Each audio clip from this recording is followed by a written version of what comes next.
So the Ravens' chances of getting to the 2025 Super Bowl 60, is going to be heavily reliant on Lamar Jackson finding more ways to continuously improve. And based off of what he said in this interview with Kevin Hart, it seems as though he does recognize an area where he could still improve at.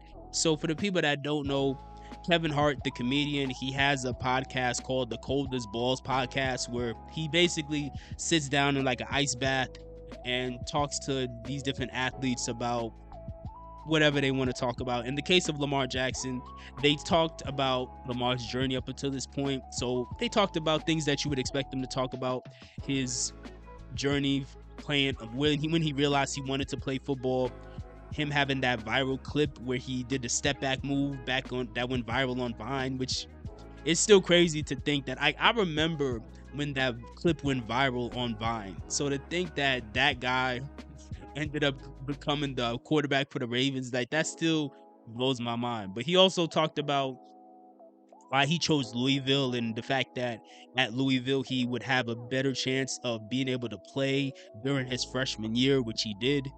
But also they talked about certain things, like Kevin asked Lamar what is something that he felt was like the biggest thing to adjust to once you get to the NFL. And the thing that Lamar Jackson named was learning how to be a leader. And as we all know, and Lamar mentioned this in the interview, that he's a very quiet guy. He's not a vocal type of leader. He's more of that lead by example kind of leader, which makes sense because he already has the talent to back up whatever hype he may get. He already has the overwhelming talent to back it up. So when you're already a naturally quiet guy, you're not gonna really feel the need to say a whole lot to your teammates. Kind of like, I guess the NBA equivalent would be like Kawhi Leonard, if you guys remember Kawhi Leonard in the NBA.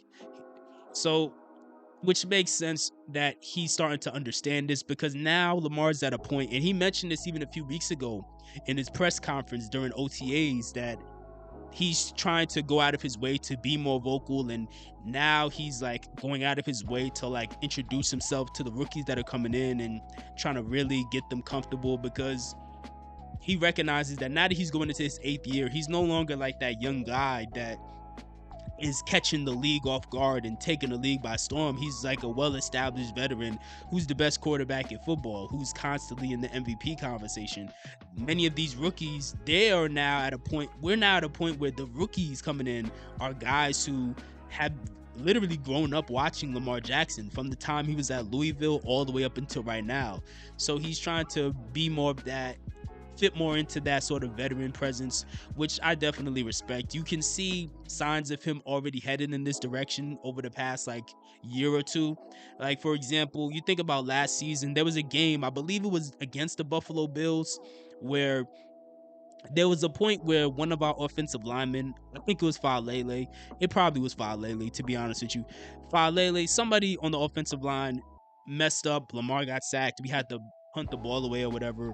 And Lamar, when they got to the sidelines, the camera panned to Lamar, and you see Lamar like giving dap to all the offensive linemen and just reaffirming to them that everything's gonna be fine. We still got this. We're gonna get back. We're gonna make everything right for this. And subtle moments like that definitely go a long way to let you know that the quarterback is going out of it. He's taking that initiative to try to keep the spirits high within his teammates, because even though he may have supreme confidence within himself, that doesn't mean everybody else is going to have that same level of confidence, because realistically, everybody else doesn't have that same level of talent. So those encouraging words can go a long way. But also, being a better leader also involves you being willing to call people out. And we've seen signs of him being more willing to do that too. Best example would be in 2023 during the playoffs when we played the Houston Texans. If you guys remember that game, at halftime we were tied 10-10. And I was pissed. I'm sure you were pissed.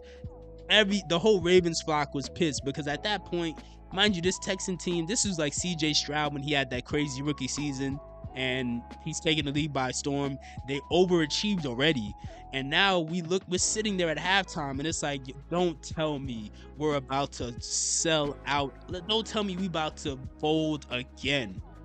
And right before the team went into the locker room, you saw Lamar on camera, and he had a very intense look to let you know that he also was pissed off, obviously. Then they came out in the second half, and they looked much more assertive, much more focused, and we completely dominated in the second half. And we ended up winning in a blowout.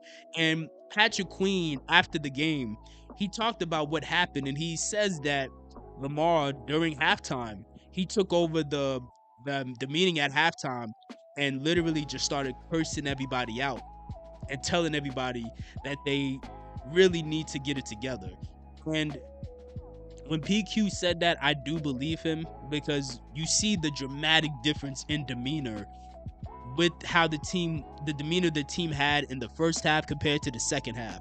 And it is moments like that where, yes, you do need your quarterback to be more in people's faces and let them know if they're coming up short.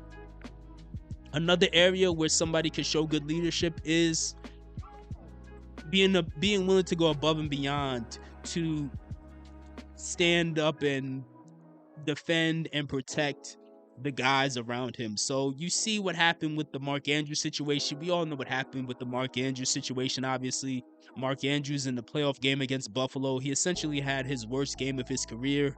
And many people, including myself, were very disappointed and frustrated with what happened, as well as frustrated with the fact that Mark didn't want to speak publicly about the situation, like he kind of hid from the situation. And Lamar took it upon himself during OTAs to make it a point to say that Mark is still his guy. And he said that he even said this in the interview with Kevin Hart, that he told Mark after the game that, hey man, it's not your fault. Many of us made mistakes. Like, obviously Lamar had turnovers. Other players had drops. The defense was not able to stop the run when they needed to. Like, again, as a team, we came up short. And he obviously told that to Mark to help Mark know that there's still an opportunity for redemption.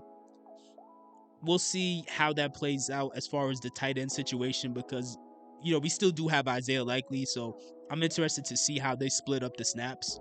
But my main thing when it comes to Mark, and that may be another video, I want to just see if Mark is willing or ready to go on that path of redemption. And the path of redemption for somebody like Mark would be simple. It's just a matter of, when we get to January, are you gonna finally get a touchdown in the playoffs? Have a game, have a Mark Andrews game in the playoffs, like we've been expecting him to do, but he hasn't been able to do up until this point.